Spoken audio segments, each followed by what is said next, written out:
Remercier le ciel de leur avoir fourni ce travail.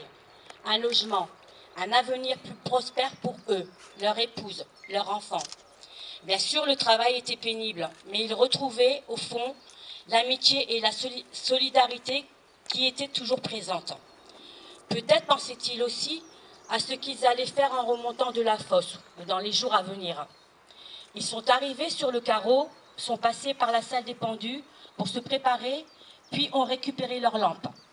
Cette lampe qui était là pour les éclairer dans les entrailles de la terre, mais qui pouvait aussi leur coûter la vie en cas de présence de cet ennemi sournois, le grisou. Mais bon, jusqu'à ce jour, ils avaient toujours gagné la bataille.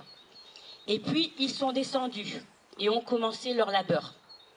Qui a vu ou ressenti les premiers signes de l'arrivée silencieuse de cet ennemi invisible et inodore? Qui a vu les premiers vacillements de la flamme? Ont-ils eu le temps de prévenir leurs compagnons avant que l'explosion n'ait lieu? Les flammes, les cris des mineurs pris au piège, l'odeur de chair brûlée, le cauchemar avait commencé. 14 rescapés ont pu s'en sortir, des rescapés miraculeux. Mais 1099 mineurs sur les 1800 descendus au fond ce jour-là ne sont pas remontés. Ils sont partis la tête pleine de rêves et de projets. Alors pour eux, nous sommes aussi, mais aussi pour nous, il est de notre devoir de leur rendre hommage.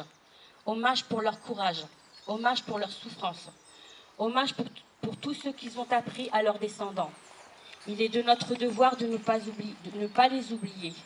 Eux ne sont plus là, mais nous sommes présents pour les représenter, pour animer et pérenniser leurs souvenirs. Merci à Sébastien, président de l'association Fosse 10 de Billy-Montigny, d'avoir organisé cette journée souvenir en leur mémoire.